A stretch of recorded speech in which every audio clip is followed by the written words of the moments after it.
Hello, welcome for this pioneer portion of our deck tech segment in this channel.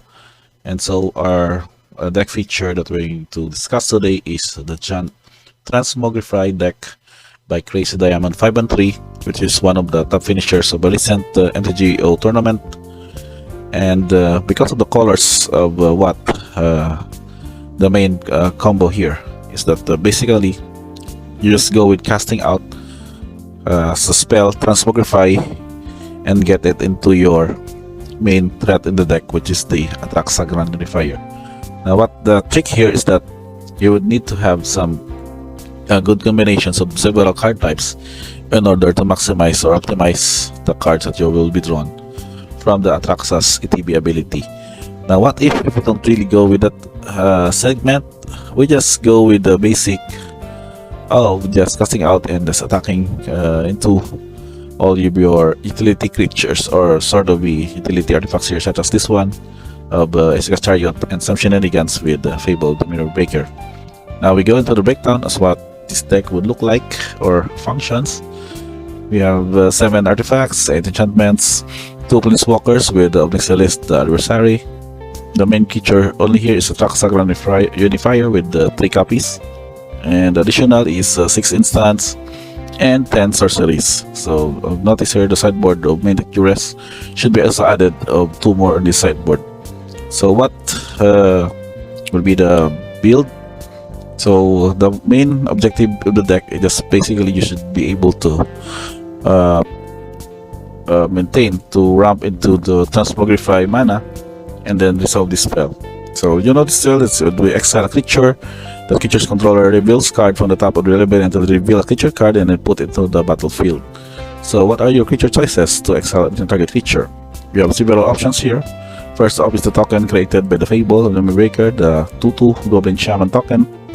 Also we have another option here with the Careful Cultivation, wherein you can be able to channel out this one. You can pay to discard Careful Cultivation. You will get a 1/1 green human monk creature token with ability to produce mana, or you can wrap it up. So if able, you would be able to Transmogrify your basically your Atraxa. You can also go with hardcasting it by sources of the mana source here, which is basically Jund, but you still be able to have access to other mana with this ability of the World 3, wherein as long as you control 6 or more lands you control have 1 tap 1 mana of any color added to your mana pool. So other creature choices here, we also have Isika's Chariot, wherein when it enters the battlefield you will create 2/2 green cat creature tokens. So those tokens are also good targets for your Transmogrify. Also with Courier's Big Face, wherein you will get to create a green and white citizen creature token as it enters the battlefield. And also it can also be used to fix out or hardcast your Atraxa later on by adding the mana of any color that's produced by sacrificing this artifact or artifact kind of treasure. Now for the main here that will be used as why these cards were chosen on this, there are ways that you would need to protect or know that it is open to go with the combo. So how do you do this? We have several cards here that would be checking out with your opponent's removals or disruption. You have placed it for Thoughtseize to do that function, and also an additional Duress in the main deck to have that similar function.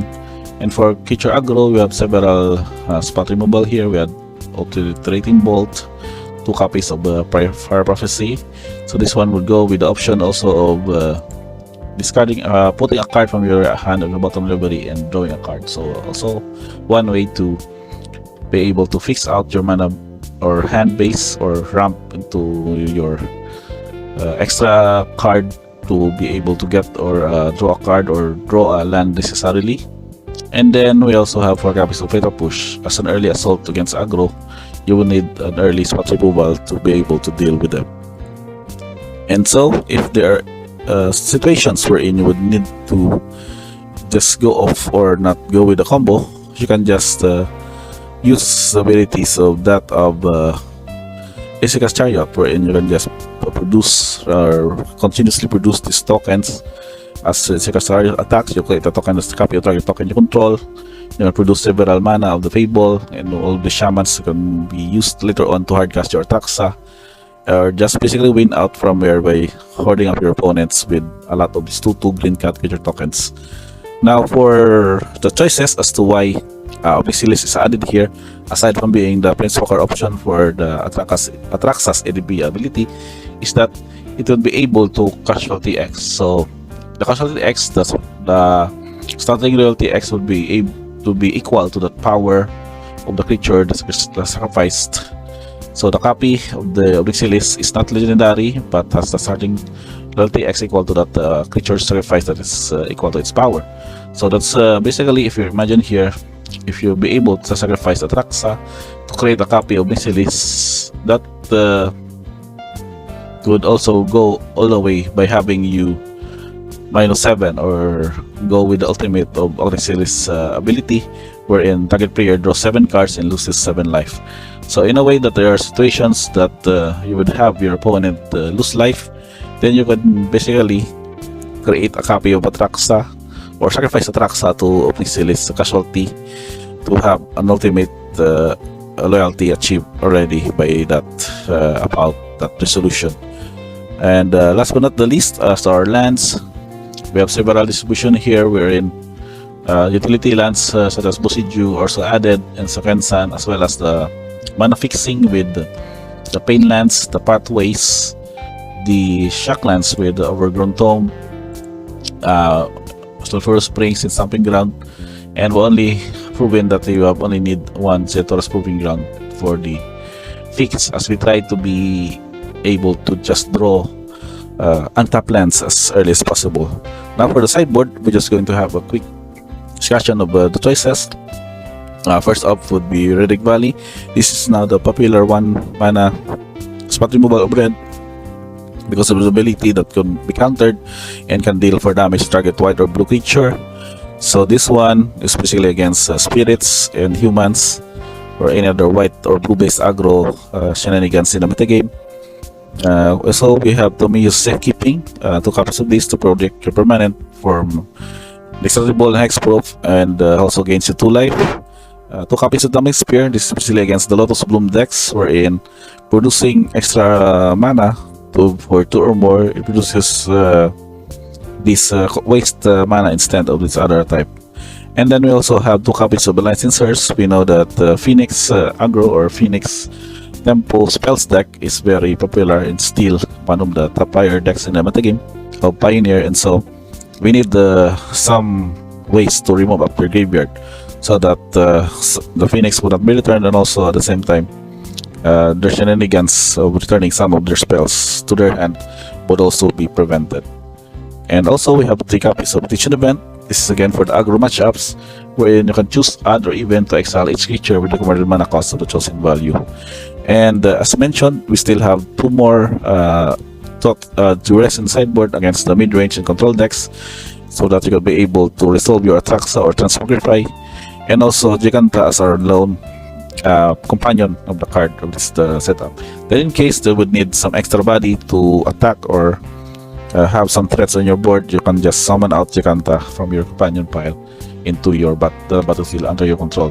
And last but not the least, the mana curve would go with 2.89. Surprisingly, you still have a lot of 3 mana cost and 2 mana cost in this setup, as well as 4. You can see here there are 8 in under the 4 mana.